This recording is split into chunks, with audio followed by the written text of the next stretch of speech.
Halo Sobat Neo, apa kabar? Selamat datang kembali di Neo Channel bersama saya Ki Anom. Kita akan melanjutkan kembali materi pembahasan kita mengenai belajar Cognitor 4. Pada materi video sesi kali ini, kita masih membahas materi mengenai point of sales. Nah, kita sudah sampai ke materi bagian ketiga. Jika teman-teman belum mengikuti materi point of sales bagian 1 dan 2, silakan teman-teman mengikuti terlebih dahulu, karena ini saling berhubungan satu sama lain. Silakan teman-teman buka aplikasi toko buku milik teman-teman ke dalam VS Code. Untuk menjalankannya kita buka terminal, Ctrl backtick, lalu kita jalankan PHP Spark Serve.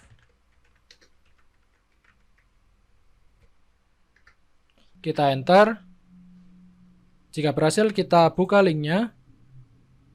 Nah, ini adalah tampilan dari halaman loginnya. Kita login saja menggunakan admin.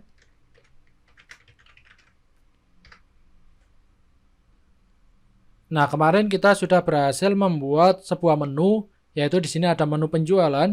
Di dalam menu penjualan ini ada submenu transaksi. Kemarin kita sudah berhasil membuat keranjang belanja ini. Ketika kita pilih produk, misal produknya 1, 2, 3. Nah, untuk produknya sudah muncul. Nah, sekarang pada materi video sesi kali ini kita akan membuat fitur untuk melakukan pembayaran dari transaksi. Dimana untuk konsepnya, nanti subtotal ini nanti akan dijumlahkan, kemudian akan ditampilkan di dalam total bayar ini. Ini untuk total bayarnya, kemarin kita ngeset defaultnya adalah 100.000. Nah, seharusnya nanti untuk total bayar ini akan berisi dari jumlah dari subtotal ini. Selanjutnya, kasir atau pengguna yang melakukan transaksi ini dapat memasukkan nominal. Nah, nanti nominalnya itu ketika pengguna melakukan proses bayar akan melakukan pengecekan apakah nominalnya itu memenuhi total bayarnya atau tidak. Nah, jika kurang, nanti akan ada muncul pemberitahuan bahwa nominalnya itu kurang. Nah, jika pembayarannya itu berhasil, nanti untuk kembaliannya akan muncul di field kembalian ini. Nah, sekarang untuk langkah pertama, kita akan menampilkan total bayarnya terlebih dahulu. Jadi nanti untuk subtotal ini akan kita jumlahkan, lalu kita tampilkan di dalam total bayar ini. Kita kembali ke VS Code. Ini untuk terminalnya kita close saja, Ctrl backtick. Kita buka lagi controller penjualan. Kita ke folder controller, lalu kita buka penjualan.php. Nah, di dalam controller penjualan ini kita buat fungsi untuk menghitung total dari transaksi. Kita gunakan function, public function, lalu untuk nama fungsinya adalah getTotal. Lalu untuk parameternya bisa kita hapus saja. Lalu untuk isi dari fungsinya, kita gunakan for each. Nah, di dalam for each ini kita akses konten dari chartnya. Kita gunakan this underscore chart. Kita akses yaitu contents. Kita inisialkan, dia namanya adalah item. Nah, jika teman-teman perhatikan untuk for each ini sama seperti ketika kita mengakses for each ketika ingin menampilkan data dari chartnya. Selanjutnya di dalam total ini, kita hitung diskonnya terlebih dahulu. Kita buat variabel namanya diskon. Nah, untuk perhitungan diskonnya, kita copy saja dari materi sebelumnya, yaitu ini ya. Di dalam fungsi sort chart-nya, kita sudah menghitung diskonnya. Ini untuk script perhitungan diskon ini kita copy saja, Ctrl-C, lalu kita pastekan di dalam fungsi getTotal ini. Kita sudah menghitung diskonnya, lalu kita coba hitung untuk total dari transaksinya. Kita buat sebuah variabel namanya adalah total. Kita inisialkan nilai awalnya adalah 0. Lalu total ini kita hitung di dalam for each. Kita gunakan total plus sama dengan. Lalu kita akses item. Nah, di dalam item ini kita akses subtotal dikurangi diskon.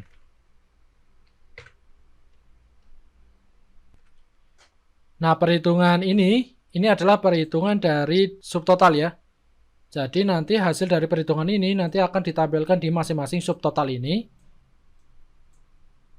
Nah, nanti dari masing-masing subtotal ini akan dihitung secara keseluruhan, lalu disimpan di dalam variabel total. Nah, kenapa kita menggunakan plus sama dengan? Ini kita maksudkan totalnya itu akan selalu ditambah dengan subtotal. Jadi ketika totalnya itu sudah dihitung, nanti akan ditambahkan oleh subtotal berikutnya. Jadi misal di dalam perulangan berarti nanti akan ada 3 perulangan jika isi dari kontennya itu seperti ini ya. Ada 3 item. Nah, nanti untuk perulangan pertama, indeks pertama, totalnya adalah 88. Kemudian untuk indeks kedua nanti total 88 ini akan ditambahkan 50.000. Kemudian perulangan berikutnya lagi, hasil dari penjumlahan ini akan ditambahkan lagi dengan 40.500. Semoga untuk penjelasan yang saya berikan ini bisa diterima dan dipahami oleh teman-teman ya. Maka dari itu di sini kita gunakan totalnya itu menggunakan plus sama dengan. Sebenarnya teman-teman juga bisa menggunakan penulisan yang seperti ini. Kita inisialkan totalnya sama dengan total ditambah item plus diskon ini.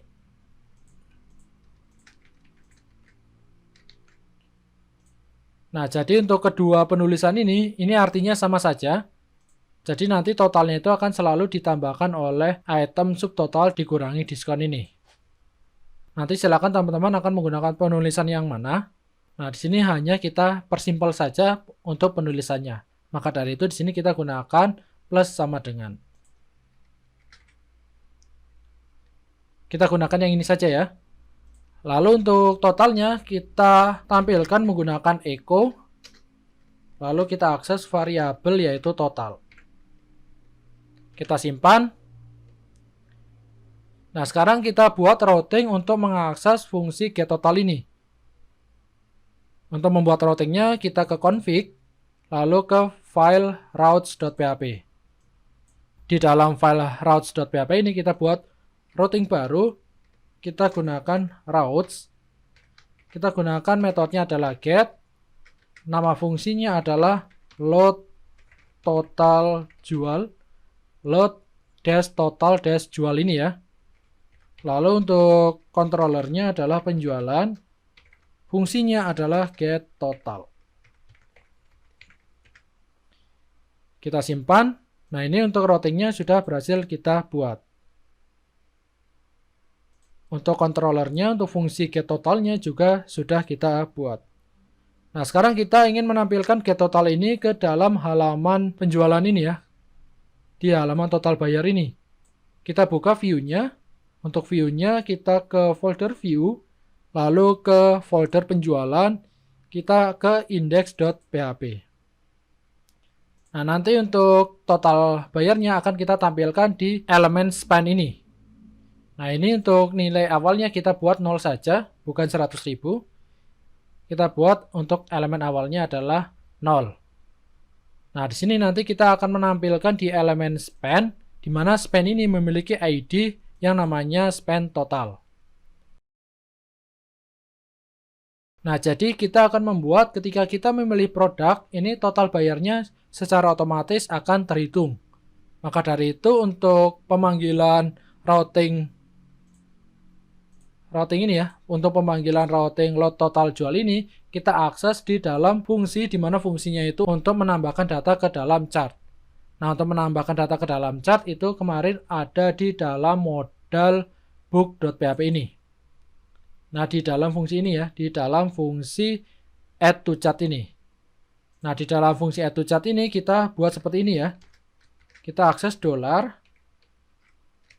lalu kita akses ID elemen yang akan kita tampilkan.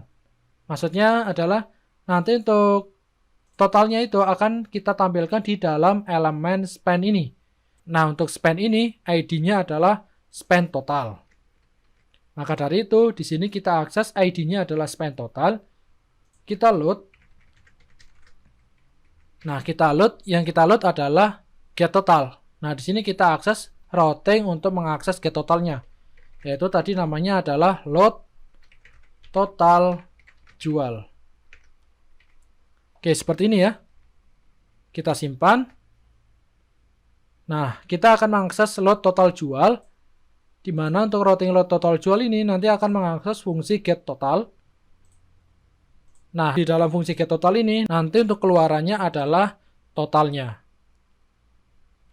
Berarti nanti yang akan ditampilkan di dalam spend total ini adalah hasil perhitungan dari subtotalnya, yaitu variabel total. Nanti akan disimpan di elemen spend ID ini. Oke, kita simpan semuanya ya. Mulai dari route, penjualan, indeks, dan modal book ini kita simpan. Untuk menyimpan semuanya, kita bisa pilih file, lalu kita pilih yang save all ini. Kita coba refresh. Nah, kita pilih produknya ya. Misal pilih produknya yang mencari cahaya 2 ini. Totalnya 88.000. Sesuai ya, karena ada satu produk. Totalnya jadi hanya ada subtotal ini.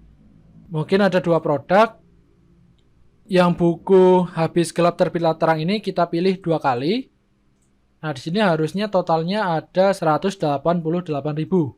Nah, sudah sesuai ya untuk total bayarnya 188.000. Nah, kemudian misal untuk buku yang pertama ini kita tambahkan. Kita tambahkan jumlahnya jadi 2 ya. Nah, untuk menambahkannya kita bisa pilih produk yang sama lagi di sini ya. Nah, di sini untuk totalnya jadi bertambah. Nah, bagaimana jika bukunya itu dikurangi ya? Misal yang habis gelap terbitlah terang ini kita kurangi.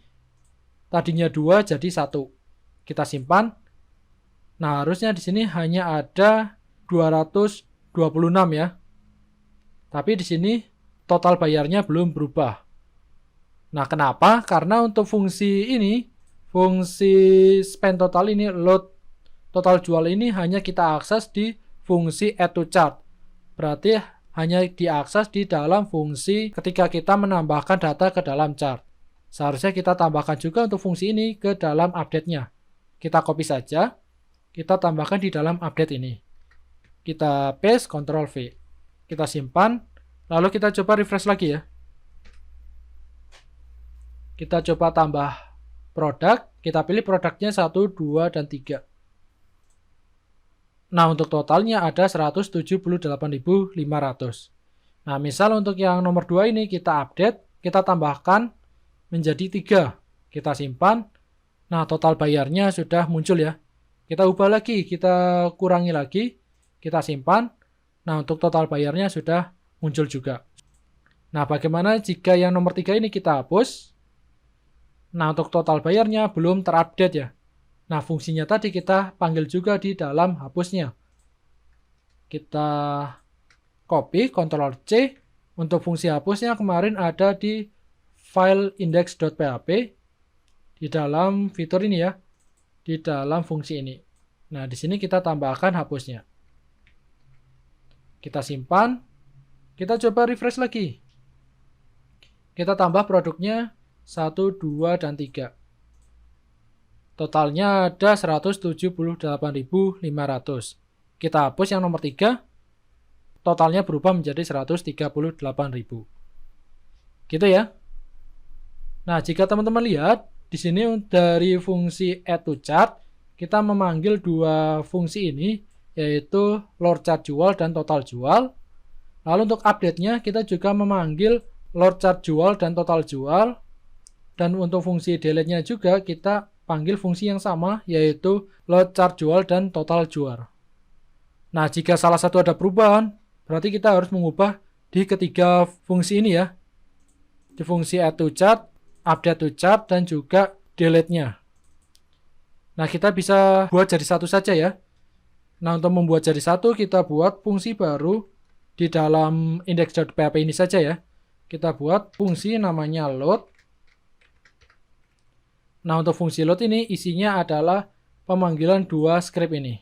Ini kita pindahkan saja, Ctrl X, lalu kita pastekan di dalam load-nya ini. Nah, kemudian di dalam hapus ini, kita hanya memanggil fungsi load saja. Kita simpan. Nah, ini juga berlaku untuk yang add to chart dan juga update to chart. Kita hanya memanggil fungsi load. Yang update to chart juga kita hanya memanggil fungsi load saja. Kita simpan, kita coba refresh, lalu kita jalankan ya. Kita pilih produk, produknya 1, 2, 3.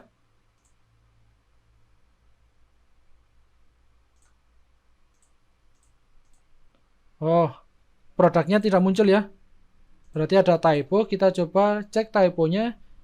Kita gunakan inspect karena ini berhubungannya sama JavaScript. Kita pilih ke console. Kita cek untuk errornya. Di sini untuk error chart kita abaikan karena ini berhubungan dengan grafik. Kita cari errornya ini ya. Errornya adalah load is not defined. Berarti fungsi loadnya tidak terbaca. Kita cek kenapa. Ini fungsi loadnya tidak terbaca ya. Kita coba Ctrl F5. Ctrl F5 itu artinya nanti kita menghapus cache di dalam browser ini juga ya. Kita coba pilih produk lagi. Kita pilih produknya 1, 2, 3. Oh, masih belum bisa ya. Di sini masih load. Oh, di sini sepertinya kita typo. Fungsinya adalah load, di sini load. Tapi di sini kita manggilnya apa ya di sini? Nah, ini load, harusnya load. Nah, seperti ini penulisannya. Ada typo penulisan. Ini sudah benar ya. Oke, kita simpan, lalu kita coba refresh. Ini kita close saja inspect-nya. Kita coba tambahkan produk lagi. Produknya 1, 2, dan 3. Sudah muncul ya. Total bayarnya juga sudah muncul. Nah, sekarang untuk yang nomor 2 ini kita ubah menjadi 2. Total bayarnya juga sudah ikutan berubah. Kita hapus yang nomor 3. Total bayarnya jadi 188.000. Oke, sudah ya. Nah, untuk fungsi loadnya sekarang sudah ada di dalam add to chart, update to chart, dan juga hapusnya. Nah, di sini untuk total bayarnya kita coba tambahkan currency-nya. Kita kembali ke controller penjualan, lalu di dalam echo ini kita tambahkan currency-nya. Nah, untuk currency-nya kita bisa kopikan ini saja ya. Ini untuk currency-nya, kita copy, Ctrl C, lalu kita pastekan di sini. Nah, untuk item price ini kita ganti dengan total ini. Oke, kita ganti ini ya. Nah.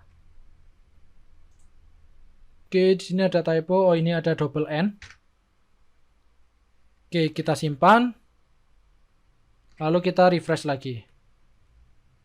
Kita pilih produknya 1, 2, dan 3. Nah, sekarang untuk total bayarnya sudah ada currency-nya. Nah, sekarang kita sudah berhasil menampilkan total pembayaran yang harus dibayarkan oleh customer. Totalnya ada 178.500. Nah, selanjutnya kita akan mencoba menampilkan data customer yang melakukan transaksi di field customer ini. Di mana nanti untuk konsepnya sama seperti pilih produk tadi. Jika kita pilih tombol customer ini, nanti akan muncul modal dialog, di mana nanti untuk modalnya berisi data customer yang dapat kita pilih. Nah, ketika customernya itu dipilih, nanti untuk nama customernya akan tampil di field customer ini. Nanti untuk modalnya seperti pilih produk ini ya, nanti akan muncul modal seperti ini, tapi di sini isinya adalah data customer, lalu di sini nanti kita bisa pilih customernya. Nah, mungkin kita langsung coba saja. Nah, langkah pertama, kita panggil terlebih dahulu customernya ke dalam halaman transaksi ini, ke halaman POS kita ini. Kita kembali ke VS Code, kita ke controller penjualan, kita pilih fungsi index. Nah, sama seperti data buku ini, kita panggil terlebih dahulu data untuk customernya. Kita buat variabel dengan nama data customer.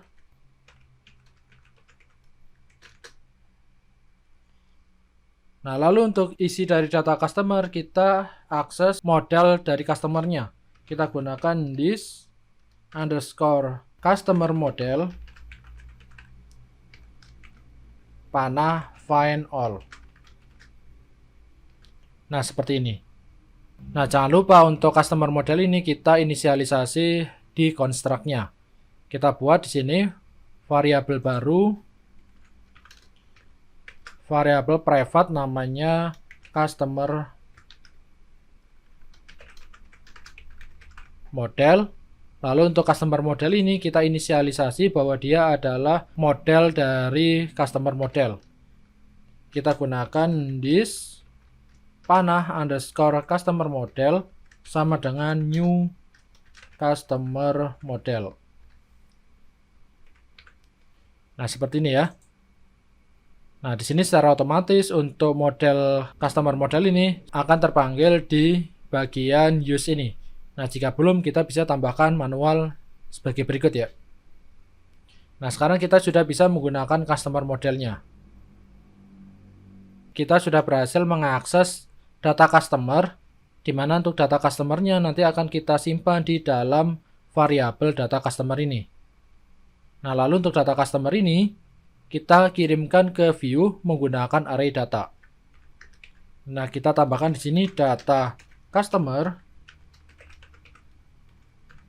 panah $data customer.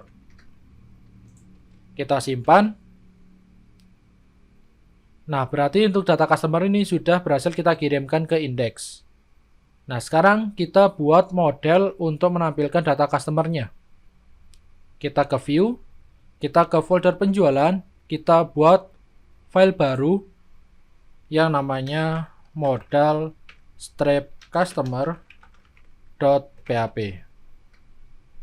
Nah, untuk isi modalnya kita bisa kopikan saja modal dari modal book ini. Untuk modalnya kita bisa kopikan saja dari div ini sampai sini ya. Kita copy, kita blok, kita copy, Ctrl C, lalu kita pastekan di modal customer ini. Kita pastekan di sini. Mungkin untuk indeksnya bisa kita close saja, modal booknya bisa kita close saja. Nah, sekarang kita lakukan penyesuaian. Untuk ID-nya, untuk ID dari modalnya kita buat yaitu modal strip customer. Lalu untuk title-nya data customer. Lalu untuk tabelnya, header tabelnya yang pertama ada nomor, lalu yang kedua nama customer, lalu yang ketiga nomor customer. Mungkin hanya dua ini saja ya, nama customer dan nomor customer yang akan kita tampilkan. Untuk kategori dan harga bisa kita hapus saja. Nah, sekarang di sini untuk body-nya, body dari tabelnya, di dalam for each ini kita gunakan apa nih? Nah, sebelumnya untuk modal buku kita menampilkan data buku. Nah, karena ini adalah modal customer, berarti di sini adalah data customer. Nah, data customer ini kita peroleh dari sini ya, dari data customer ini. Dimana untuk data customer ini isinya adalah variabel data customer yang tadi sudah kita peroleh menggunakan script ini. Kita kembali ke modal customer. Nah, yang pertama untuk isinya adalah nomor. Kita sesuaikan dengan header-nya ya. Nomor, lalu yang kedua ini gambar bisa kita hapus. Lalu yang kedua ada nama customer. Kita buat nama customer. Lalu yang ketiga ada nomor customer. Selebihnya kita hapus saja. Kita sisakan untuk yang tombolnya. Kita tekan Alt Z biar codingannya lebih rapi. Nah, seperti ini ya. Nah, ini untuk on click-nya mungkin bisa kita hapus terlebih dahulu. Jadi untuk script-nya seperti ini. Kita simpan. Lalu kita coba panggil modal customer ini di dalam indeksnya. Kita buka lagi indeks. Kita ke folder penjualan. Kita pilih index.php. Nah, untuk modal customer itu kita panggil di tombol customer ini ya. Di tombol pilih customer. Kita tekan Alt Z biar codingannya enak dibaca. Untuk sidebar-nya kita sembunyikan dulu Ctrl B. Nah, di sini untuk tombol pilih customer ini kita bisa tambahkan di sini script-nya yaitu data bs toggle. Nah, ini toggle-nya adalah modal. Lalu kita ketikkan lagi data BS target. Nah, targetnya adalah hashtag modal dash customer. Jadi kita akan mengakses modal di mana modalnya itu ID-nya adalah modal dash customer. Kita simpan. Nah, sekarang untuk modal customer ini biar bisa diakses di indeks, kita include juga seperti modal book ini ya. Ini bisa kita kopikan saja, shift alt panah bawah. Lalu untuk nama filenya kita ubah menjadi modal customer seperti ini. Nah, di mana untuk modal customer ini sama seperti modal book ada di dalam folder penjualan. Oke, kita simpan. Kita kembali ke browsernya, kita coba refresh. Di sini ada error, di mana errornya adalah unknown column customer deleted add. Ini untuk customernya kolom deleted add tidak diketahui ya. Kita coba lihat modelnya. Kita munculkan lagi sidebarnya, Ctrl B. Kita ke model. Lalu kita pilih customer model ini. Kita tekan Alt Z. Kita menggunakan soft delete. Kita coba lihat database-nya ya. Kita akses localhost php myadmin.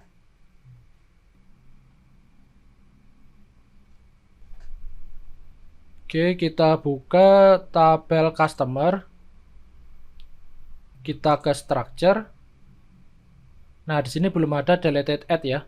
Mungkin bisa kita tambahkan saja.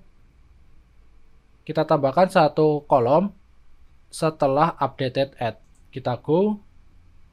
Kita tambahkan di sini deleted add. Untuk tipe datanya adalah datetime.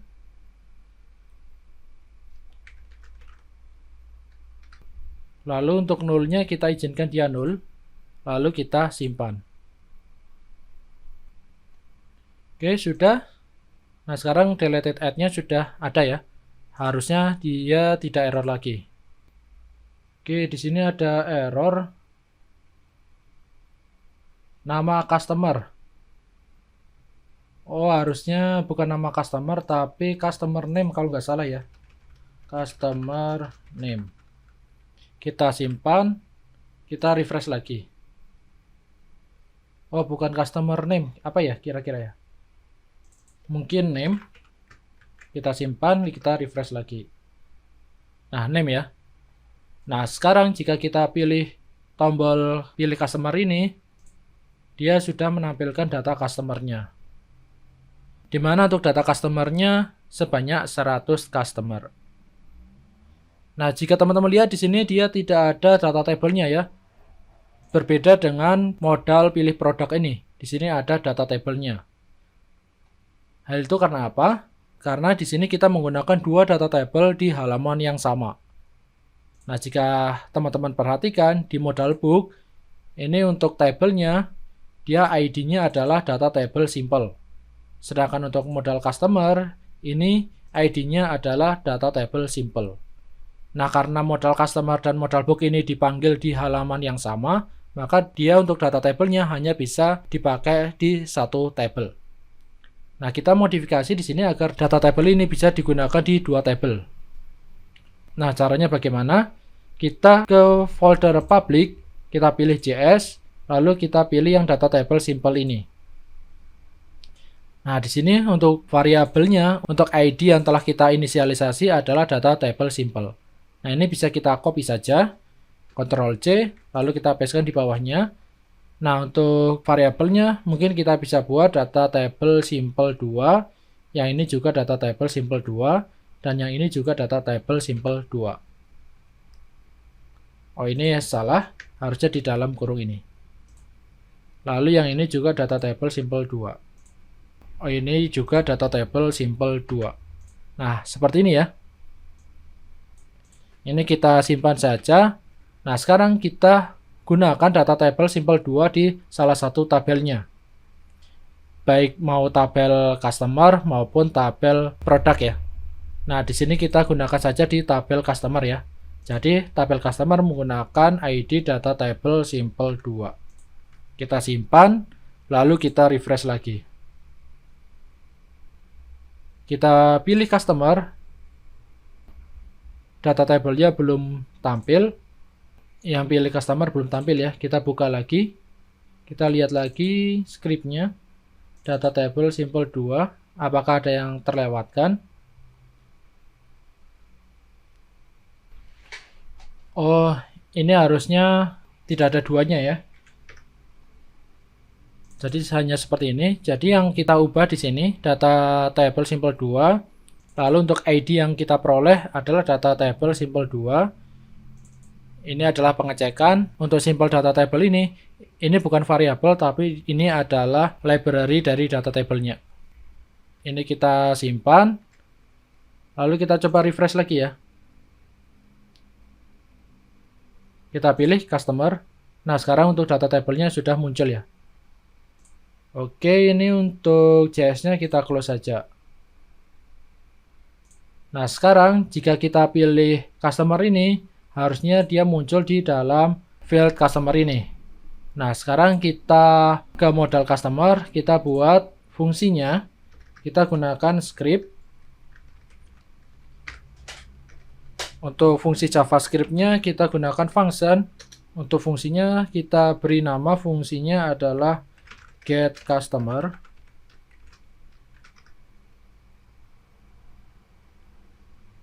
Nah, lalu untuk getCustomer ini kita peroleh yaitu ID dan nama. Nah, untuk nama ini kita masukkan di dalam sini ya, di dalam field customer ini. Di dalam inputan teks customer ini. Nah, di sini kita beri ID, yaitu ID-nya adalah nama strip customer. Lalu kita buat lagi variabel inputan untuk menyimpan ID dari customer-nya. Kita buat ID, yaitu ID customer. Oke, kita simpan. Nah, lalu untuk kedua ID ini, nama customer dan ID customer kita panggil di sini ya. Nah, di sini kita menggunakan $ kurung buka kurung tutup, kutip, lalu hashtag nama strip customer, titik value, lalu value-nya adalah nama. Kita copy di atasnya. Shift Alt panah atas atau panah bawah untuk copy. Lalu untuk yang atas ini kita ganti dengan ID customer, lalu ID.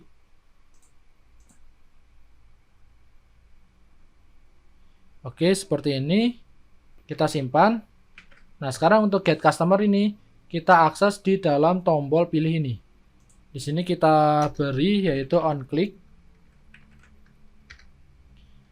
Get customer, kita akses fungsinya adalah get customer. Lalu untuk parameter yang dikirimkan, yang pertama adalah ID dari customer. Kita gunakan PPP, Ctrl spasi, Enter. Nah, kita gunakan value, kita akses adalah ID atau customer ID. Lalu parameter yang kedua adalah nama, kita gunakan kutip juga. Kita gunakan PHP echo yaitu PHP Ctrl spasi Enter, value kurung siku yaitu name. Oke, kita simpan. Lalu kita coba refresh ya. Nah, di sini yang pertama di sini yang disable ini adalah nama customer, lalu yang ini nanti menampung ID dari customer. Untuk sementara ini kita munculkan, tapi nanti akan kita hidden. Kita pilih customer. Kita coba pilih ini ya, yang nomor 1 Almira Hafsah ini. Kita pilih, kita coba lihat. Nah, di sini untuk nama customer-nya sudah muncul di sini, lalu untuk ID-nya sudah muncul di sini. Mungkin kita pilih yang lainnya, mungkin yang Irma Purnawati ini kita pilih. Nah, tapi di sini untuk modalnya belum ke close ya. Nah, di sini untuk nama customer-nya sudah muncul di sini, lalu untuk ID-nya sudah masuk ke sini. Nah, ini untuk ID-nya kita hidden, kita ke index. Nah, ini untuk ID-nya, untuk type-nya kita gunakan hidden. Kita simpan. Lalu untuk modalnya, setelah kita mengklik pilih, untuk modalnya kita close. Sama seperti modal book, kita close-nya menggunakan ini ya, menggunakan script ini. Ini kita copy saja, Ctrl C, lalu kita kembali ke modal customer, kita pastekan di sini.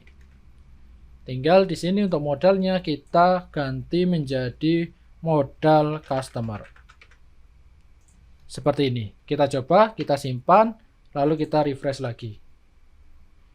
Nah, ini untuk ID-nya sudah ke hidden. Kita coba pilih customer. Kita pilih yang nomor 2, klik pilih, modalnya ke close. Nah, di sini untuk customer-nya sudah masuk ke field customer ini. Jika kita pilih produk 1, 2, 3. Nah, di sini produknya sudah muncul ya. Untuk total bayarnya juga sudah terhitung. Nah, ini nanti untuk customer ini sifatnya optional. Jadi, si kasir atau si pengguna aplikasi ini, nanti dia bisa memasukkan customer-nya, ataupun untuk customer-nya ini nanti bisa dikosongkan. Nah, selanjutnya kita akan membuat fungsi untuk proses bayarnya. Di mana nanti kita memasukkan nominal, kita pilih proses bayar, lalu nanti sistem akan melakukan pencatatan transaksi dan juga detail transaksinya.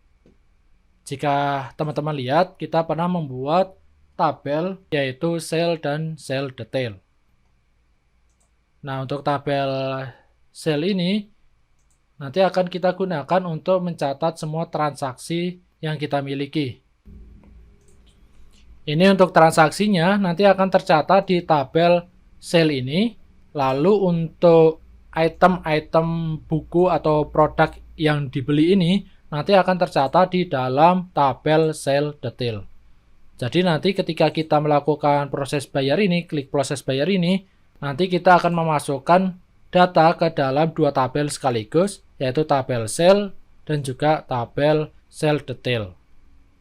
Nah, selain itu, nanti ketika kita melakukan proses bayar ini, stok dari produk ini juga nanti akan berkurang ya. Jika kita pilih produk ini kan harusnya dia memiliki stok. Nah, mungkin kita tampilkan di sini stoknya ya. Kita modifikasi modal book. Kita tambahkan di sini, di bagian sini ya. Kita kopikan saja. Stok. Kita tambahkan di sini stok.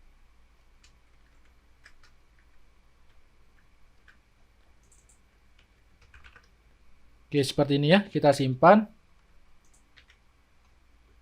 Lalu kita coba refresh. Nah, di sini di produk ini dia memiliki stok. Nah, nanti ketika kita melakukan proses bayar ini, nanti stok di dalam produk ini akan ikut berkurang.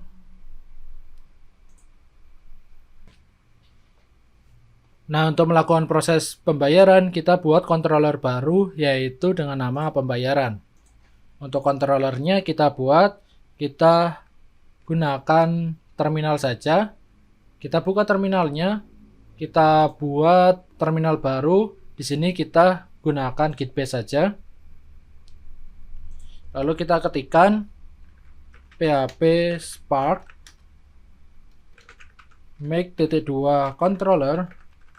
Nama controllernya adalah pembayaran.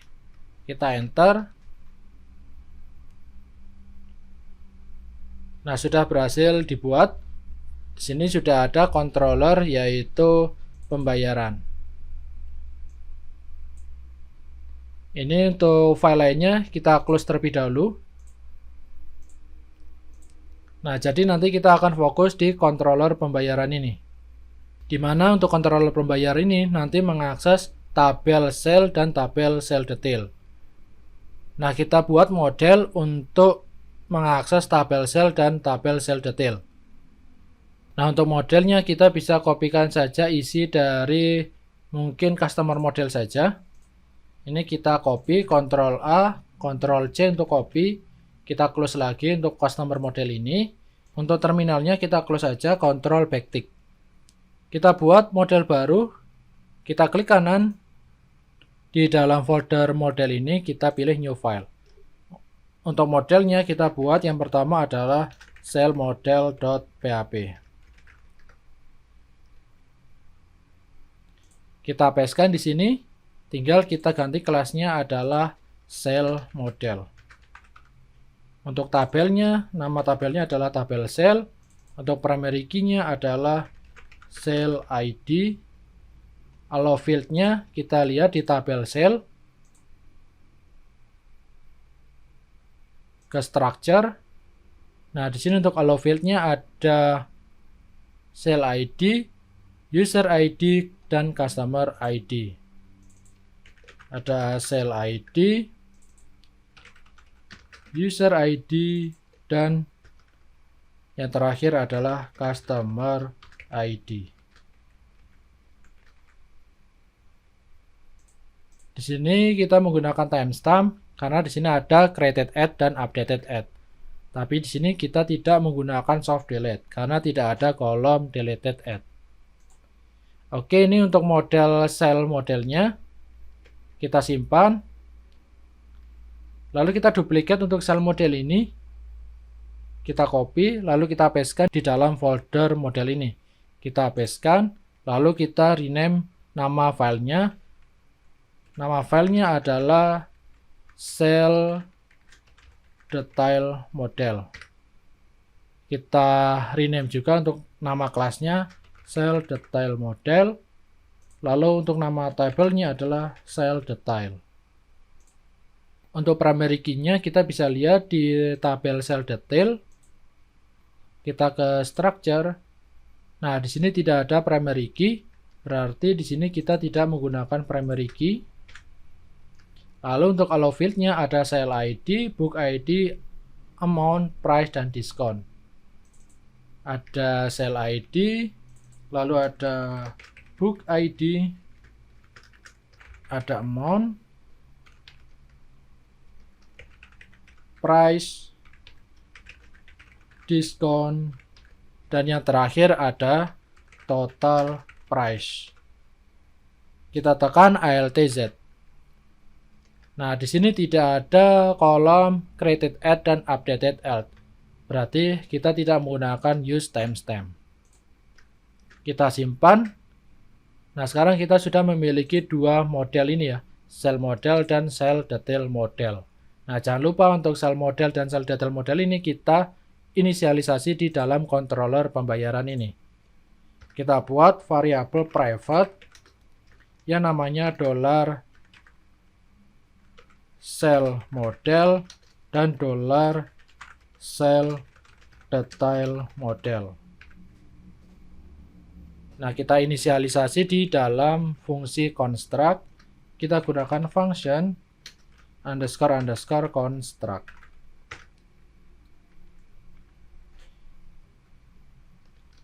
Kita inisialisasi di sini, kita gunakan this cell model sama dengan new cell model. Lalu untuk yang cell detail model kita gunakan this panah _ cell detail model sama dengan new cell detail model. Oke, seperti ini kita sudah berhasil inisialisasi variabel cell model dan cell detail model. Untuk controllernya kita simpan. Oke, ini adalah controller pembayaran. Atau mungkin teman-teman lebih enaknya kita satukan saja ya antara controller pembayaran dan controller penjualan. Karena ini masih saling berhubungan. Jadi tadi saya melakukan kesalahan, seharusnya kita tidak membuat controller pembayaran, tapi kita jadikan satu saja dengan penjualan. Nah, ini untuk private-nya ini, untuk variabel private ini, kita bisa kopikan saja ke penjualan. Kita masukkan di sini ya. Lalu untuk inisialisasi di dalam construct, ini bisa kita copy. Kita pastekan di sini. Kemudian use-nya kita kopikan juga. Oke, seperti ini kita simpan. Lalu kita tidak membutuhkan controller pembayaran ini lagi. Ini untuk controller pembayaran bisa kita delete saja. Nah, jadi kita jadikan satu saja dengan controller penjualan agar lebih mudah saja ya. Karena ini masih saling berhubungan dengan penjualan. Kita scroll ke bawah, kita buat fungsi untuk pembayaran. Kita gunakan function, yaitu public function. Nama functionnya adalah pembayaran. Untuk parameternya kita kosongkan. Lalu di dalam fungsi pembayaran ini, di sini nanti kita akan melakukan pengecekan. Yang pertama pengecekannya adalah apakah ada transaksi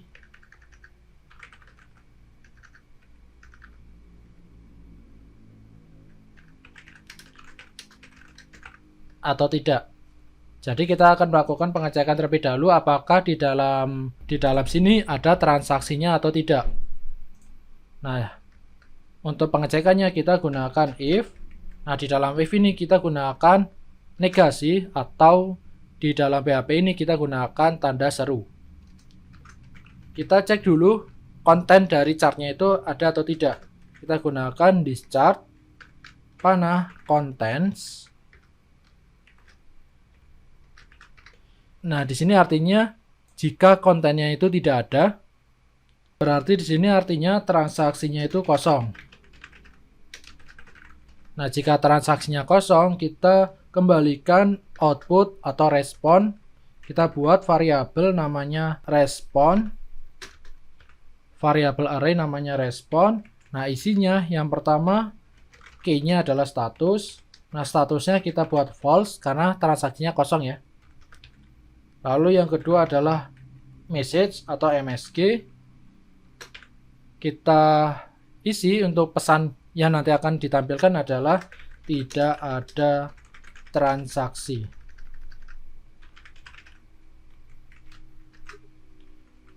Nah, lalu di sini kita echo menggunakan JSON encode.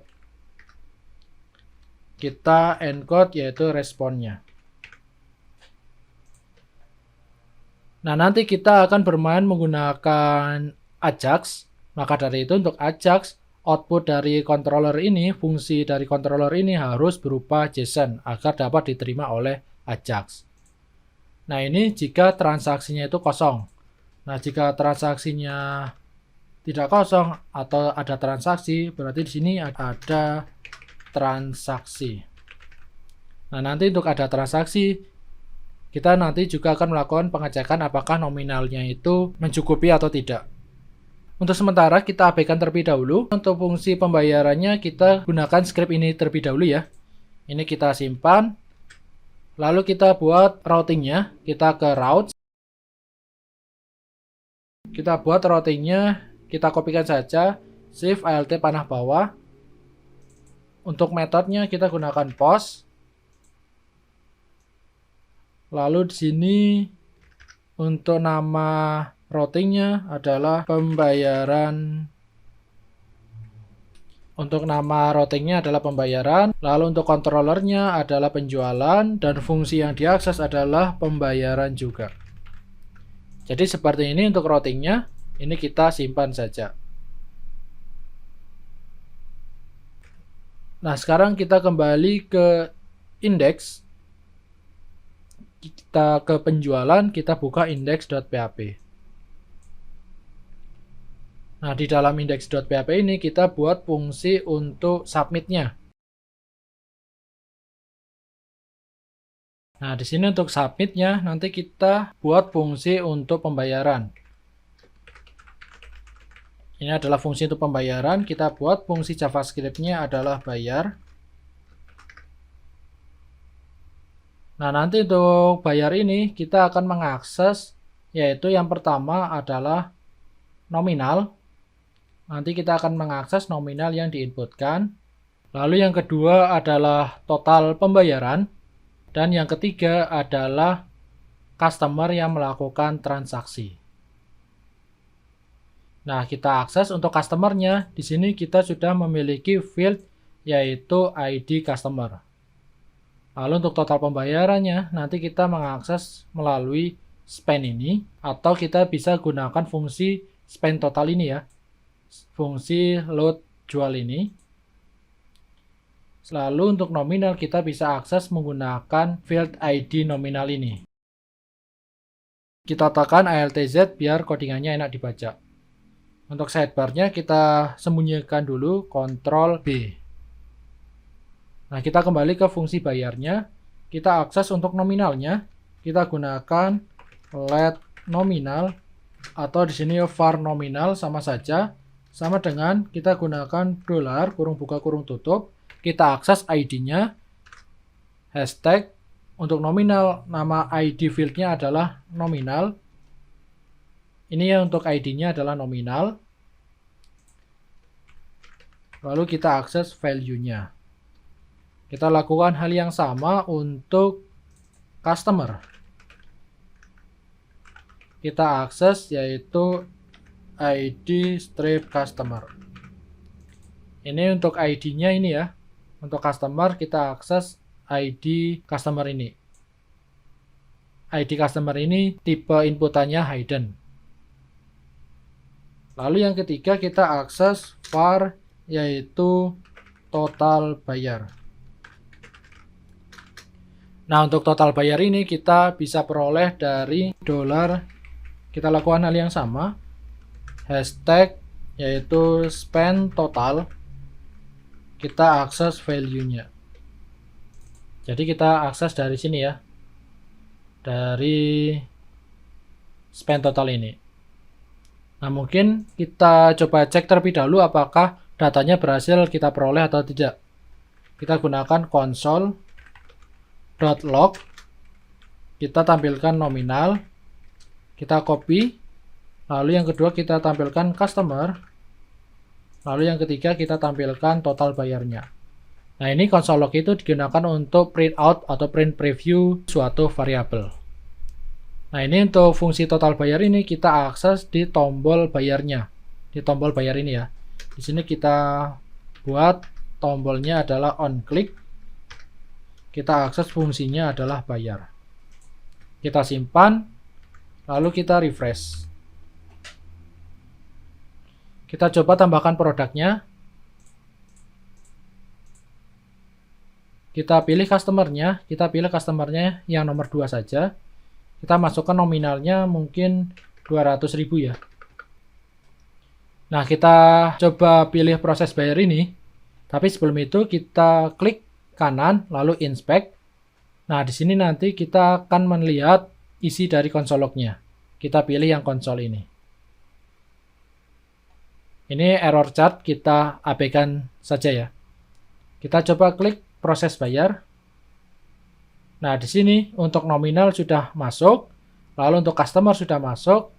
Nah, di sini yang belum masuk yaitu total bayarnya ini ya. Berarti kita tidak bisa menggunakan value ini. Nah, ini untuk value ini hanya bisa kita gunakan ketika kita bermain menggunakan inputan. Nah, sedangkan untuk total bayar ini dia adalah tipenya adalah spend. Bukan input ya, bukan input seperti ini, tapi dia adalah spend. Maka dari itu untuk pengaksesannya kita bedakan, kita gunakan dokumen .get element by ID. Nah, untuk elemennya adalah spend total. Seperti ini. Kita coba, kita simpan, kita refresh lagi. Kita pilih produknya 1, 2, 3. Kita pilih customernya nomor 2. Kita masukkan nominalnya 200 saja. Kita coba klik proses bayar. Untuk nominal berhasil, customer berhasil, lalu untuk spend-nya dia di sini seperti ini ya. Harusnya yang kita inginkan adalah hanya nominalnya saja. Nah, di spend-nya ini kita tambahkan inner text. Kita simpan, lalu kita coba refresh lagi. Kita pilih produk. Kita pilih customer-nya nomor 2. Nominalnya mungkin 200 saja lagi. Kita klik proses bayar. Nah, sudah masuk ya. Untuk nominalnya lalu untuk customer-nya, dan juga untuk total bayarnya. Oh ya, baru ingat ya, untuk total bayar di sini dia sudah ada currency-nya ya. Padahal nanti untuk melakukan perhitungan kita tidak bisa menggunakan yang ada currency-nya ini. Jadi kita tidak bisa menggunakan total bayarnya dari sini ya. Tapi ini tidak apa-apa, nanti kita akan mendapatkan total bayarnya itu dari perhitungan di controllernya saja. Jadi untuk view-nya kita hanya mengirimkan nominal dan juga ID customer-nya. Jadi untuk total bayarnya tidak kita kirimkan. Lalu untuk mengirimkannya nanti kita menggunakan yang namanya Ajax. Nah, di dalam Ajax itu ada URL. Nah, URL-nya itu ini ya, tadi kita sudah membuat routing-nya yaitu pembayaran. Berarti di sini kita akses pembayaran. Lalu untuk metodenya adalah POS. Dan data yang akan kita kirimkan adalah yang pertama yaitu nominal. Yang kita kirimkan adalah nominal. Lalu yang kedua adalah customer. Kita kirimkan variabel customer. Jadi untuk yang sebelah kanan ini, nominal dan customer ini, kita peroleh dari variabel ini ya, variabel nominal dan variabel customer. Sedangkan untuk yang sebelah kiri, nominal dan customer ini, nanti ini adalah field yang nanti akan diakses oleh controllernya atau fungsi pembayaran tadi. Nah, nanti akan kita lihat. Nah, selanjutnya kita buat yaitu success. Nah, di sini jika success akan mengakses sebuah fungsi, di mana untuk fungsinya ini nanti akan mengirimkan sebuah result. Nanti resultnya ini berupa JSON. Mungkin bukan result ya, atau kita buat saja respon. Nah, nanti responnya ini berupa JSON. Maka dari itu di dalam success ini kita buat variabel result, di mana untuk variabel result ini kita gunakan JSON parse. JSON parse ini nanti akan kita gunakan untuk membaca JSON yang dikirimkan di dalam variabel respon ini. Nah, di dalam JSON parse ini kita masukkan yaitu response. Nah, respon ini ada dua tadi ya kita buat di controller, yaitu yang pertama status dan yang kedua adalah message. Nah, ini kita akses message-nya saja. Kita gunakan alert. Kita akses result.msg. Oke, seperti ini ya. Mungkin sederhananya seperti ini, kita coba simpan saja. Lalu kita kembali ke controller penjualan fungsi pembayaran. Nah, tadi jika transaksinya kosong, nanti akan menampilkan respon yaitu berupa array seperti ini, status dan message. Nah, nanti untuk responnya ini nanti akan kita konversi ke dalam JSON. Nah, jika ada transaksi, nanti kita akan melakukan pengecekan juga, pengecekan nominalnya. Nah, nanti di sini akan melakukan pengecekan nominal, apakah nominalnya itu memenuhi untuk total pembayaran atau tidak. Nah, tapi sebelum kita melakukan pengecekan nominal, kita dapatkan dulu untuk total pembayaran. Nah, tadi rencananya kita akan mengirimkan total pembayarannya itu ke dalam Ajax ini. Tapi jika teman-teman lihat di sini untuk total pembayaran, dia sudah ada currency-nya. Pasti nanti akan kesulitan dalam melakukan perhitungannya. Oleh karena itu untuk total bayarnya kita kopikan saja dari sini ya, dari fungsi getTotal ini. Ini kita kopikan saja, Ctrl C, lalu kita pastekan di bawah sini. Kita pastekan di sini. Jadi di sini kita sudah memperoleh total pembayaran. Nah, kita akses nominal, kita buat variabel namanya nominal. Kita gunakan this request get var.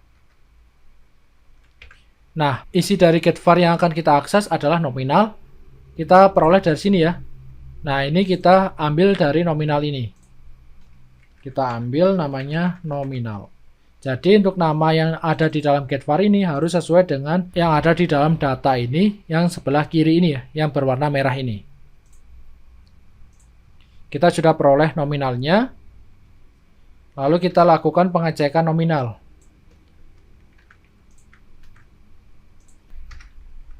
Yang ini berarti adalah memperoleh total pembayaran atau total transaksi gitu aja ya. Nah, selanjutnya di sini kita melakukan pengecekan nominal. Kita gunakan if. Kita gunakan nominal. Nah, untuk nominalnya ini nanti dia kurang dari total atau tidak. Jika kurang dari total, nanti akan memproses respon ini. Ini bisa kita copy saja, kita paste di dalam sini. Statusnya false, lalu untuk pesannya adalah nominal tidak mencukupi. Seperti itu ya. Lalu untuk else-nya berarti ini nominalnya mencukupi. Yang ini berarti nominal tidak mencukupi. Kita simpan. Kita coba jalankan ya. Kita refresh. Ini untuk inspect-nya kita close saja. Ini kan belum ada transaksi. Jika kita lakukan proses bayar, seharusnya nanti dia menampilkan tidak ada transaksi ini. Kita coba, kita pilih langsung proses bayar ini. Nah, di sini ada alert tidak ada transaksi. Kita pilih produk, 3 produk ini, lalu kita masukkan nominalnya. Mungkin nominalnya 20.000 ya. Lalu kita pilih proses bayar ini. Kita klik. Nah, nominal tidak mencukupi. Seperti itu ya. Nah, sekarang kita akan melanjutkan membuat fungsi untuk menyimpan data transaksi ini beserta detail transaksinya. Kita kembali lagi ke VS Code. Nah, di sini kita akan menyimpan ke dalam tabel sale dan sale detail. Nah, untuk menyimpan ke dalam tabel sale, kita menggunakan model yang namanya model sale ini ya, sale model ini. Lalu untuk menyimpan ke dalam sale detail, kita menggunakan model sale detail model ini. Kita coba. Kita gunakan this panah underscore lalu sale model panah lagi. Kita akses fungsi save yang ada di dalam model. Nah, di dalam fungsi save ini, kita masukkan adalah atribut yang akan kita isi. Nah, untuk atribut yang akan kita isi itu apa saja, kita bisa lihat di sel model. Nah, di sini kita akan mengisi sel ID, user ID, dan customer ID. Ini ada kekeliruan. Di sini kita tidak menggunakan primary key, karena di sini kita akan menginput primary key-nya itu secara manual. Jadi, jika kita menuliskan primary key di sini, itu biasanya untuk primary key yang tipenya itu auto increment. Jadi, kita tidak menggunakan primary key ini. Ini primary key-nya bisa kita hapus saja. Jadi, untuk sel modelnya seperti ini. Kita akan menginput sel detail, user ID, dan customer ID. Ini untuk sel model kita simpan. Lalu kita kembali ke controller penjualan, ke fungsi pembayaran ini. Nah, di sini nanti kita akan mengisi yang pertama adalah sale ID. Nah, untuk sale ID-nya nanti kita akan menginput secara manual, di mana kita akan membuatnya sesuai dengan format tertentu ya. Nah, di sini di database, jika kita lihat untuk tabel sale, kita ke structure. Nah, untuk sale ID ini dia tipenya adalah varchar dengan panjangnya 15. Jadi kita akan membuat format sendiri untuk mengisi sale ID ini. Jadi untuk sale ID ini kita tidak menggunakan auto increment. Kita kembali ke VS Code. Nah, untuk formatnya kita buat dulu variabel penampung untuk sale ID. Kita buat sale ID sama dengan, nah untuk formatnya karena ini penjualan, kita gunakan saja J. lalu titik time. Nah, ini artinya nanti kita akan membuat sel ID, di mana sel ID itu isinya adalah kodenya, yaitu J, kemudian diikuti oleh time. Nah, time ini nanti outputnya dia berupa integer, di mana untuk integer ini berisi detik yang sudah dilalui mulai dari 1 Januari 1970. Sampai saat ini sudah melalui berapa detik. Nah, nanti untuk detiknya ini akan ditampilkan oleh time ini.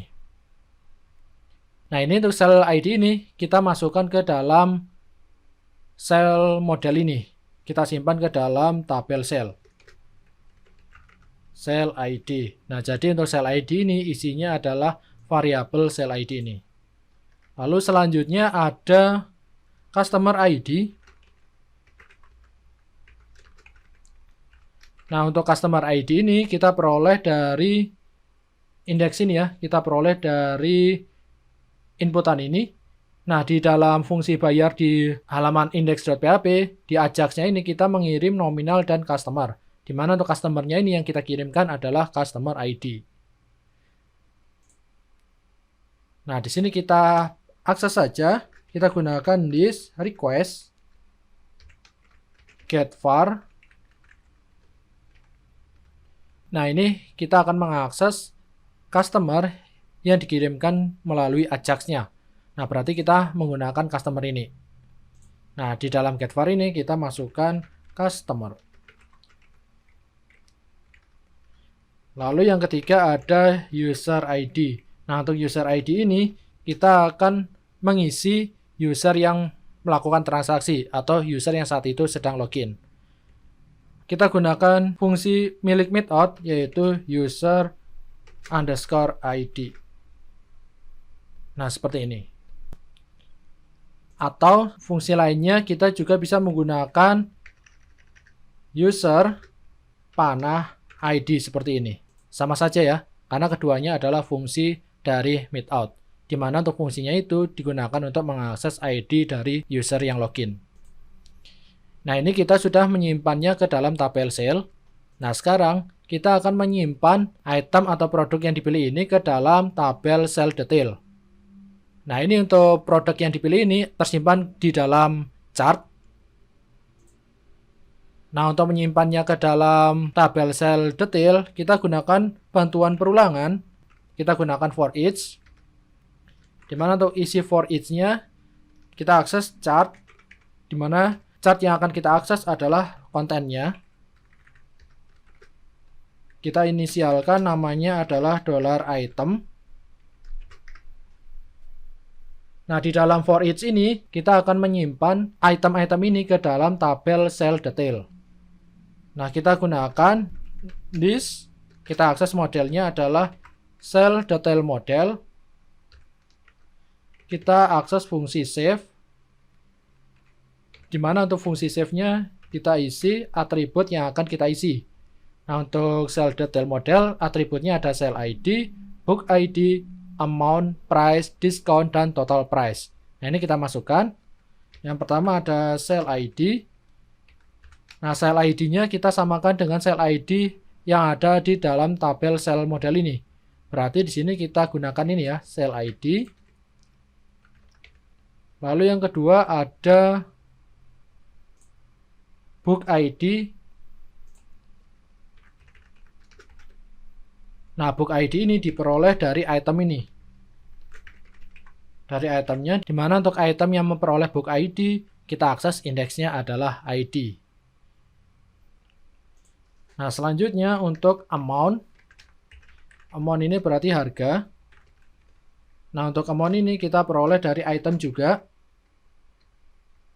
Nah, untuk itemnya kita peroleh adalah price. Lalu selanjutnya, price ada sendiri ya. Amount itu ini adalah jumlah, berarti GTY. Lalu selanjutnya ada price. Price itu kita peroleh lagi dari item juga ya. Nah, kita akses index price. Lalu selanjutnya ada diskon. Nah, diskon ini kita peroleh dari perhitungan diskon. Nah, kita kopikan lagi untuk perhitungan diskonnya. Untuk perhitungan diskonnya ini ya. Kita copy saja ini, kita copy, lalu kita pastekan di for each ini. Nah, di sini kita masukkan perhitungan diskonnya. Nah, yang terakhir ada total price. Total price itu berarti kita peroleh dari item. Kita akses subtotal dikurangi diskon. Oke, ini untuk menyimpan ke dalam sel detailnya. Kita simpan. Nah, seharusnya jika transaksi berhasil, ini nanti seharusnya untuk stok produknya itu akan berkurang ya. Stok produk bukunya itu nanti akan berkurang. Nah, masih di dalam for each ini. Nah, di sini kita buat perhitungan untuk update stok produk.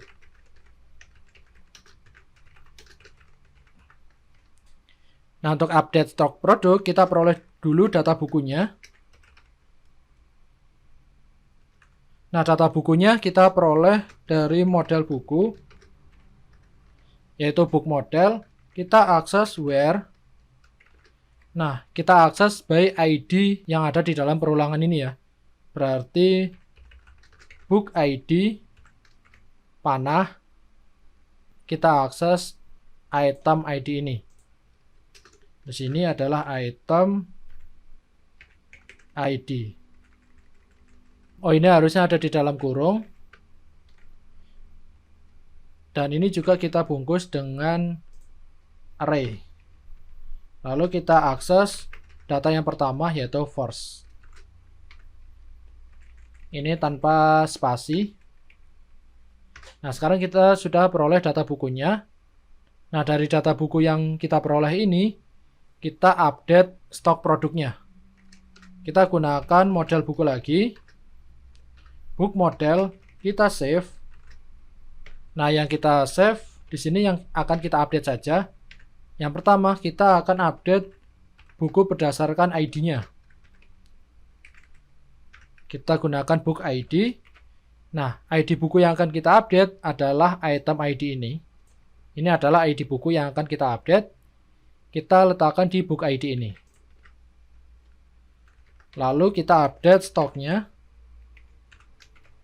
Nah, untuk update stoknya, kita gunakan data stok yang lama.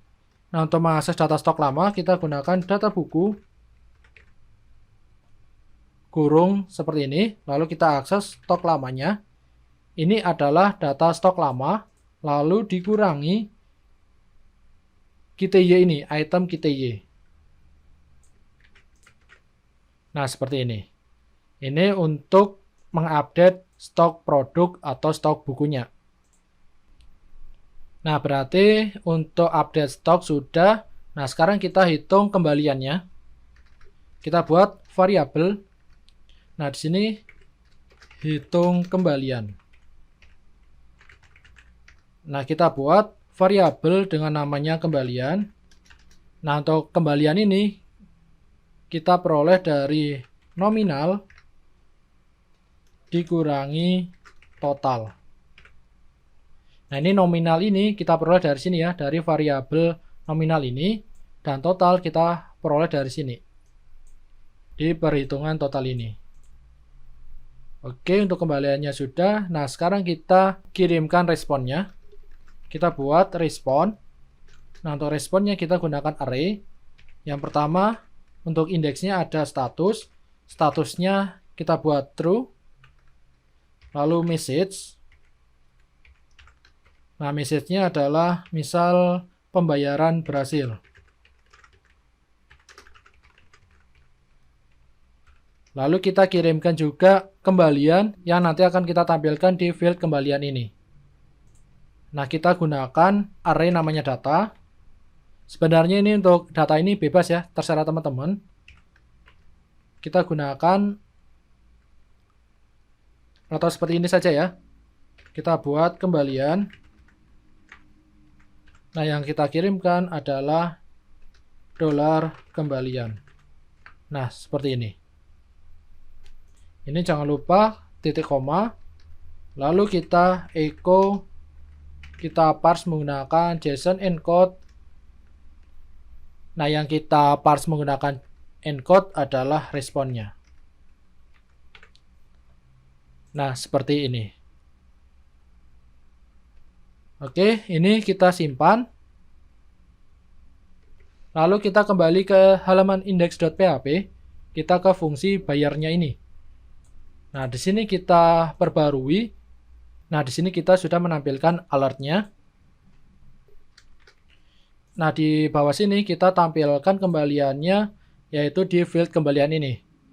Nah, untuk field kembalian, ID-nya adalah kembalian.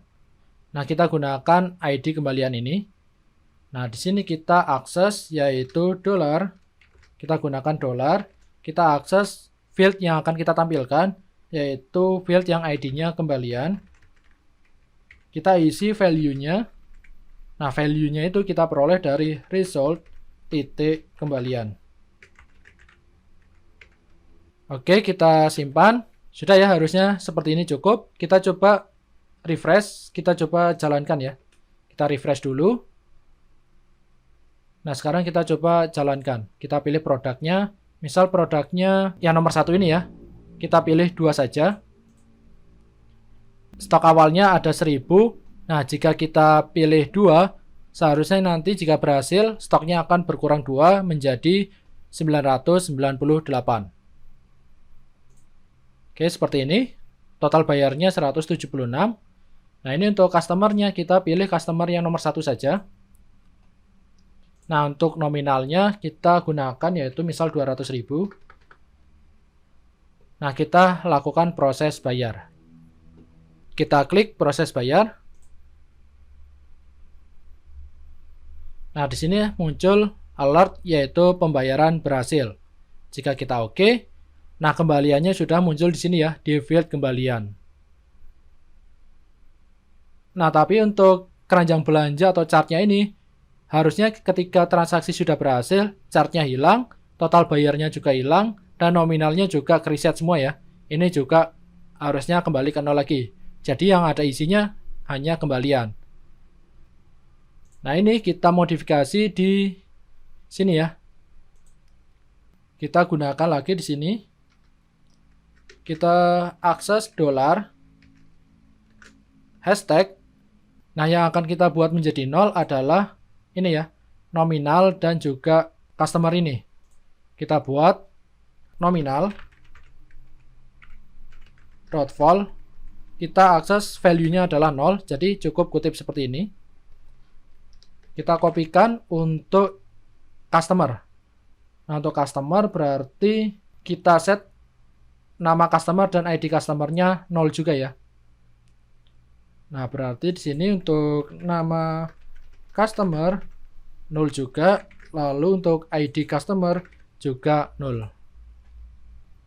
Nah, untuk menghapus chartnya, kita tambahkan destroy di dalam fungsi pembayaran ini. Nah, jadi di bawah sini kita akses this chart panah destroy. Nah, ini untuk menghapus isi dari chartnya. Kita simpan. Nah, ini untuk indeksnya kita simpan juga.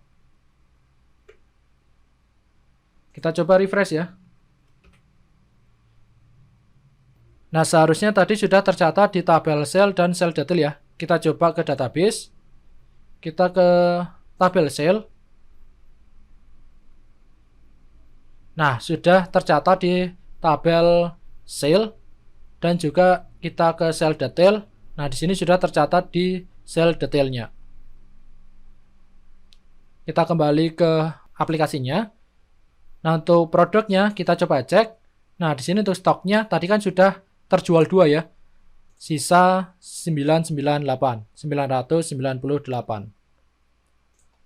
Nah, kita coba pilih produk lagi. Misalnya produknya untuk yang nomor 2 ini ya. Dan juga nomor 3. Kita pilih customer. Customernya nomor 2. Kita lakukan pembayaran 100.000. Kita coba proses bayar. Pembayaran berhasil, kita oke. Oh, ini untuk nominal sudah, tapi untuk nama customer masih terisi ya. Dan untuk chartnya belum ke-load, total bayar juga belum ke-load. Nah, kita coba cek lagi, berarti di sini kita tambahkan saja fungsi load. Nah, fungsi load ini kan kita gunakan untuk nge-load detail chart dan juga total pembayarannya. Lalu untuk nama customer, di sini ada typo di sini ya. Typo di sini. Oke, seharusnya sudah bisa, kita simpan. Kita coba refresh. Kita coba lakukan transaksi lagi ya. Kita pilih produk. Nah, ini tadi produknya sudah berkurang. Kita pilih produk 1, 2, dan 3. Nah, sekarang kita tidak ingin memasukkan customer. Kita langsung melakukan proses bayar.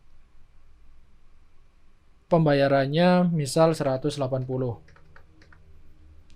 Oh, tapi sebelumnya untuk ngecek ini, untuk customer ini kita pilih customernya ya. Misal nomor 1 lagi. Nah, seharusnya nanti dia sudah 0 di sini. Kita coba proses bayar. Nah, pembayaran berhasil. Oke. Nah, sekarang untuk chartnya sudah kosong, total bayarnya 0, customernya sudah 0, nominal sudah 0. Nah, sekarang untuk kembaliannya, sisa kembaliannya yaitu 1.500. Nah, sekarang kita ingin membuat currency untuk kembaliannya. Kita kembali ke controller. Nah, di sini untuk kembalian ini kita buat currency. Untuk currency-nya kita bisa kopikan saja dari get total ini ya. Nah, ini kita kopikan saja. Lalu kita pastekan di sini, di kembalian ini. Lalu untuk total ini kita ganti dengan kembalian. Nah, seperti ini. Kita simpan. Kita coba refresh lagi. Kita pilih produk.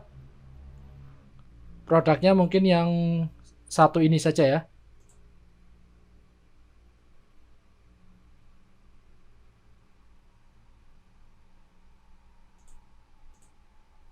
Oh, tidak terpilih. Karena ini produknya satu, kenapa tidak terpilih? Oh, karena di sini dia judulnya tidak ada ya, maka dia tidak terpilih. Nah, seperti ini. Kita pakai produk ini saja.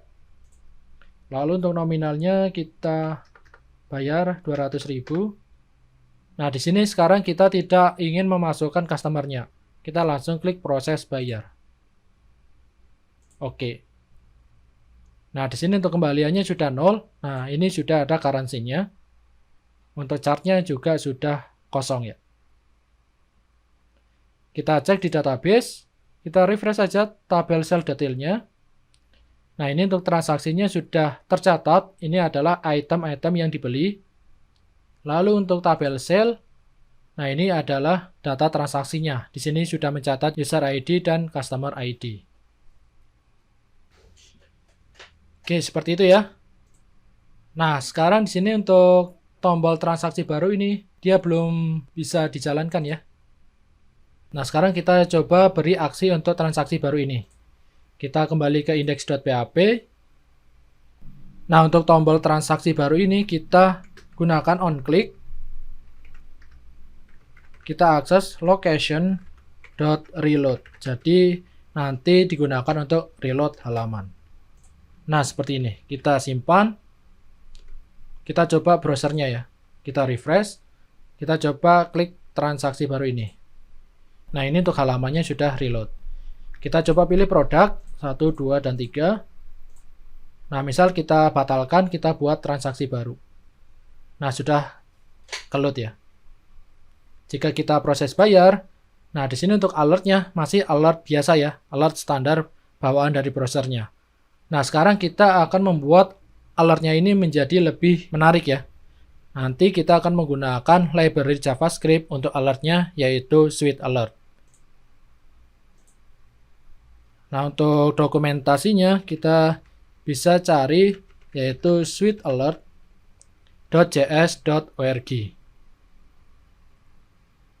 Nah, ini adalah Sweet Alert. Nah, untuk instalasinya kita ke Guides.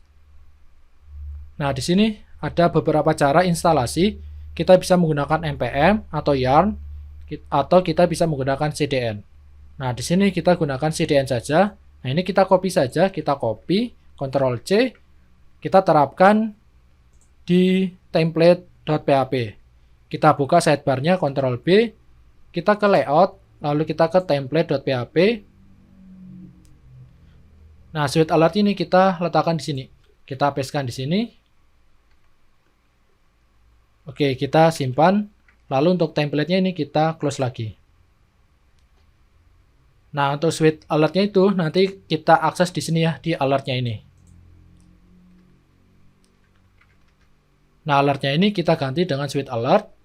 Nah, untuk penggunaan switch alert, kita kembali lagi ke dokumentasinya. Kita ke dokumentasi. Nah, di sini kita bisa menggunakan script ini. Nah, script ini nanti tampilannya seperti apa? Kita bisa klik preview ini. Nah, nanti tampilannya seperti ini. Nah, ini jika ada title-nya, tampilannya seperti ini. Nah, jika ada icon-nya, tampilannya akan seperti ini. Jadi ada icon seperti ini. Nah, kita akan gunakan dua, yaitu yang ada title dan juga ada icon-nya. Nah, ya, kita kopikan script ini saja. Ini script-nya kita copy. Kita kembali ke index.php, kita pastekan di sini. Untuk title-nya kita ganti dengan result.message ini. Selanjutnya kita tambahkan icon. Nah, untuk icon-nya ada 4. Jika kita lihat di dokumentasi, di sini hanya ada icon warning, error, success, dan info. Nah, kita kembali lagi ke index.php. Nah, kita cek jika result.statusnya sama dengan true, berarti dia iconnya adalah success. Jika selain true atau false, berarti iconnya kita gunakan warning saja. Oke, seperti ini. Nah, selanjutnya jika ada kesalahan di dalam servernya, kita tambahkan di sini fungsi error ya.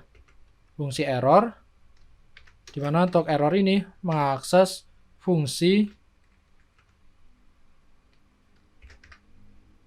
Nah, yang akan kita tampilkan di dalam errornya ini ya, kita gunakan console.log,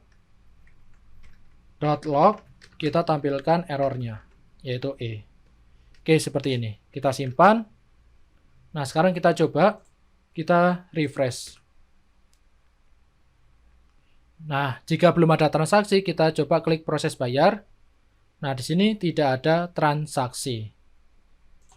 Oke, kita coba pilih produk. Kita pilih produk 1, 2, 3. Kita pilih customer-nya. Mungkin customer-nya nomor 3. Kita masukkan nominalnya, misal 170. Kita klik proses bayar. Nominal tidak mencukupi. Nah, di sini untuk customer-nya dia hilang ya.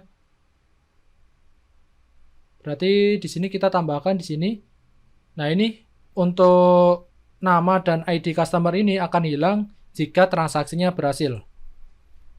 Nah, berarti di sini kita bungkus dengan if, di mana yang akan kita load jika result.status, ini artinya result statusnya adalah true. Jika statusnya true, nah kita akan ngeload ini semua ya. Nah, ini kita masukkan di dalam if ini. Kita simpan, kita coba refresh lagi. Kita pilih produknya, 1, 2, dan 3.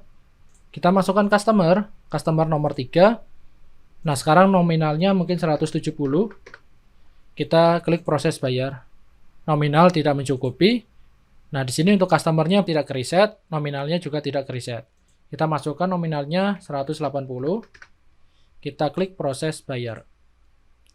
Pembayaran berhasil. Nah, di sini jika pembayaran berhasil, dia sudah ke-reset. Kita lakukan transaksi baru. Nah, tinggal melakukan transaksi baru di sini. Kita cek di database, kita reload database-nya, tabel sel-nya, datanya akan masuk. Di sel detail, jumlah itemnya juga tersimpan ke dalam tabel sel detail ini.